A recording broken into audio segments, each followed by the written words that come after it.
Welcome students. Now we will discuss the NCERT question number 4. अब question number 4 क्या बोलता है उस चीज़ को देखते हैं. Following is the information given in respect of certain items of a sports club.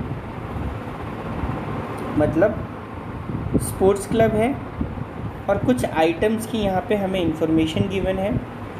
अब हमको ये देखना है show these items in the income and expenditure account and in the balance sheet.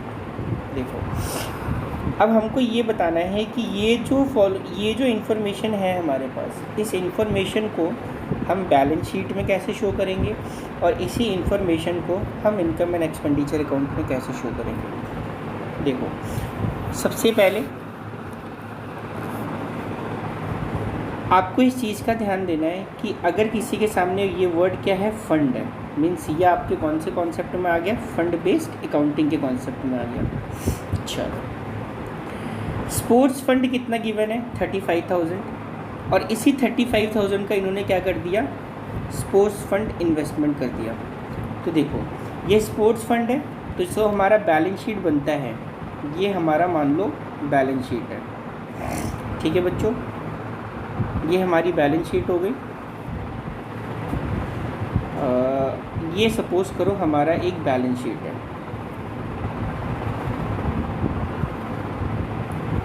ये लाइबिलिटी, ये असेट्स, अमाउंट. ठीक है बच्चों, ये जो पॉइंट नंबर 1 है स्पोर्ट्स फंड, हम इसको यहाँ दिखाएंगे लाइबिलिटी साइड में और यहाँ पे फ़िलहाल आप लिखिएगा 35,000. और इससे रिलेटेड जो इन्वेस्टमेंट हुई है ये हमको असेट साइड में दिखाना होगा.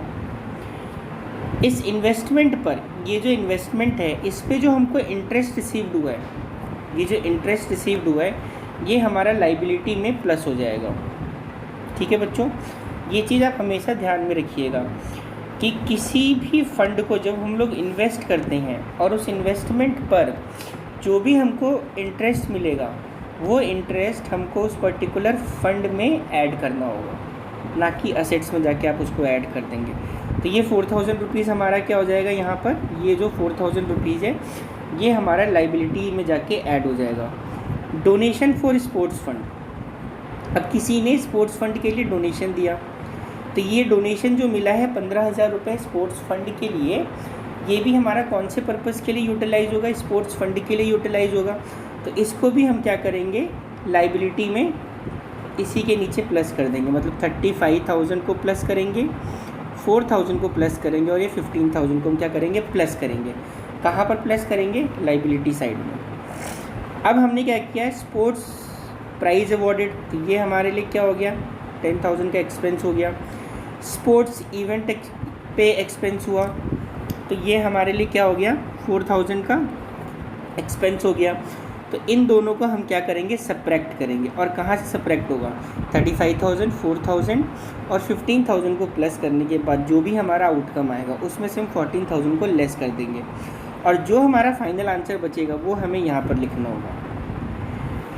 ठीक है, तो जो हमारा बैलेंस आएगा स्पोर्ट्स फंड का वो आएगा 40,000. वो हमको कहाँ पे दिखाना होगा, लाइबिलिटी साइड में. ये पॉइंट क्लियर हुआ आपको.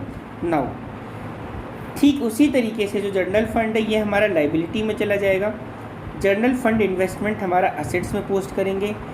और क्योंकि ये जर्नल फंड है, वर्ड क्या यूज़ हुआ है, जर्नल फंड, तो इससे जो हमारा इंटरेस्ट रिसीव होगा, ये जो 8,000 रुपये है, ये हमको इनकम एंड एक्सपेंडिचर अकाउंट में इनकम साइड में क्रेडिट कर देना होगा. ठीक है बच्चों, इनकम एंड एक्सपेंडिचर अकाउंट में ये इनकम साइड में आ जाएगा. तो ये क्वेश्चन आपको समझ में आ गया. अब चलिए आगे देखते हैं कि इसको पूरा अच्छे तरीके से सॉल्व कैसे किया जाएगा. चलो तब उसके सॉल्यूशन की तरफ हम लोग देखते हैं.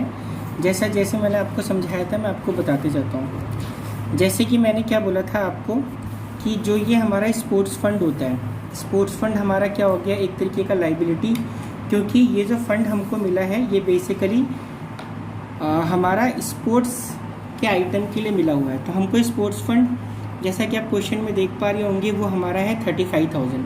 तो आपको क्या लिखना होगा, स्पोर्ट्स फंड लिखना होगा और उसके सामने आप यहाँ पर लिख देंगे 35,000. ये आपने लिख दिया 35,000. अब उसका सेकंड पॉइंट क्या बोल रहा है आपको, सेकंड पॉइंट बोल रहा है कि जो 35,000 आपने रिसीव किया in the name of sports fund, उसका आपने इन्वेस्टमेंट कर दिया। तो जब हमारा वो इन्वेस्टमेंट हुआ तो वो हमारा क्या बन जाता है, असेट्स बन जाता है। तो हमारा यहाँ पे क्या आ जाएगा, स्पोर्ट्स फंड इन्वेस्टमेंट, और ये हमारा आ गया 35,000। ठीक है।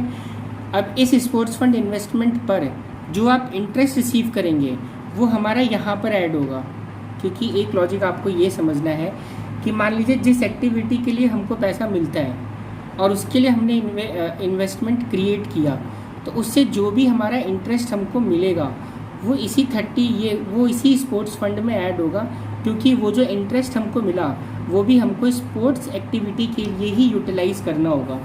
तो sports interest on sports fund आपको गिवन है 4,000। तो यहाँ पे आप देख पा रहे होंगे कि मैंने क्या लिखा हुआ है, ऐड लिखा हुआ है इंटरेस्ट ऑन स्पोर्ट्स फंड। ये आपका कितना है, 4,000। तो ये आपने यहाँ पर लिख दिया 4,000। नाउ अब आपका सेकंड पॉइंट क्या बोल रहा है, अब आपका थर्ड पॉइंट बोल रहा है, फोर्थ पॉइंट आपको ये बोल रहा है कि डोनेशन फॉर स्पोर्ट्स फंड के लिए आपने कितना डोनेशन रिसीव किया, 15,000 रिसीव किया। तो ये आपने फिर यहाँ पे 15,000 रुपये क्या कर दिए, यहाँ दिखा दिया। ठीक है बच्चों। अब आप क्या करेंगे, इसको प्लस करेंगे। तो 35,000 प्लस 15,000 कितना हो गया, 35 और 15 50,000, और ये आपका हो गया 4,000। तो ये आपका हो गया यहाँ पर 54,000।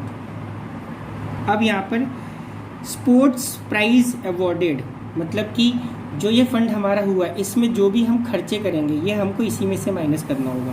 तो कितना माइनस हो जाएगा, 10,000। ये आपका 10,000 माइनस हो गया। एक्सपेंस ऑन स्पोर्ट्स इवेंट, अब हो सकता है उस इवेंट को कराने के लिए उनका और 4,000 रुपये का क्या हो गया, एक्सपेंस हो गया। तो ये हमारा क्या हो जाएगा, expense on sports fund event 4,000 हमारा क्या हो जाएगा, लेस हो जाएगा। तो अब देखो 10 + 4 14,000, तो हम 54 में से 14,000 को माइनस कर देंगे, तो हमारा जो आंसर आ जाएगा ये हमारा आ जाएगा 40,000। ठीक है बच्चों, ये बात आपको क्लियर हो गया। यहाँ पे आप देखिए, जैसे कि मैं आपको क्लियर कर दे रहा हूँ, ये हमारा 35,000 लाइबिलिटी हो गया। फिर ये जो इन्वेस्टमेंट है ये हमारा असेट्स हो जाएगा। जो इंटरेस्ट हमने रिसीव किया वो इसी 35,000 में ऐड हो जाएगा स्पोर्ट्स फंड में। और अगर कोई डोनेशन देता है तो वो डोनेशन भी हमारा उसी में ऐड हो जाएगा। फिर उसका हमने टोटल कर दिया जितनी भी चीज़ें हमको ऐड करनी थी। फिर जो प्राइज़ अवॉर्डेड हुआ और जो उस पर हमारा एक्सपेंस हुआ टोटल 14,000 का, वो सब करने के बाद हमारा कितना आ गया, 40,000 आ गया। नाउ अब जो अगला पॉइंट आप यहाँ पर देखेंगे, अगला पॉइंट क्या है ये देखते हैं। देखो ये भी आपका बैलेंस शीट है इन कंटिन्यूएशन। ये भी आपका बैलेंस शीट ही है, वो इसके कंटिन्यूएशन के साथ है। यहाँ पे स्पेस नहीं है इसलिए मैंने यहाँ पर दिखा दिया आपको। ठीक है बच्चों, सुनो अब इस चीज़ को हम लोग देखते हैं यहाँ पर। अब आप यहाँ पर अगर आप देखेंगे तो ये क्या हो रहा है, जर्नल फंड, यहाँ पे कोई भी पर्पस स्पेसिफाई नहीं किया है। मतलब इस फंड को हम किसी भी चीज़ के लिए क्या कर सकते हैं, यूटिलाइज कर सकते हैं। बिकॉज ये फंड है तो ये हमारे लिए क्या हो जाएगा, एक तरीके का लाइबिलिटी हो जाएगा। तो जर्नल फंड कितना गिवन है बच्चों, 80,000 गिवन है। तो हमने यहाँ पर सीधे सीधे लिख दिया 80,000। अब इसी का हमने क्या कर दिया, इन्वेस्टमेंट कर दिया। तो जब हमने इन्वेस्टमेंट किया तो हमारे लिए क्या क्रिएट हो जाएगा, जब हमने इन्वेस्टमेंट किया तो हमारे लिए असेट्स क्रिएट हो जाएगा। तो हमने 80,000 यहाँ पर दिखा दिया। अब इस पे हमको इंटरेस्ट मिला, तो याद रखना अगर यहाँ पे कोई भी पर्पस हमको स्पेसिफाई नहीं किया गया है तो इसलिए इस पे जो इंटरेस्ट मिलेगा ये हमारे लिए क्या हो गया, इनकम हो गया। तो उसको हम कहाँ पर शो करेंगे, इनकम एंड एक्सपेंडिचर अकाउंट में इनकम साइड में शो करेंगे। और इंटरेस्ट हमको कितना मिला है, 8,000। ठीक है बच्चों, तो ये जो क्वेश्चन नंबर 4 है ये आपका इसी तरीके से होगा। ये आप देख सकते हैं, ये जो पहला क्वेश्चन है उसका रिलेटेड आपको किस तरीके से करना है, इस तरीके से करना है जैसे कि मैंने ऑलरेडी आपको क्लियर किया हुआ है। यहाँ पर पर्पस स्पेसिफाई किया गया है क्वेश्चन में। अगर आप यहाँ पर देखेंगे तो इस क्वेश्चन में आपको पर्पस स्पेसिफाई किया गया है। कितना है ये, 35,000।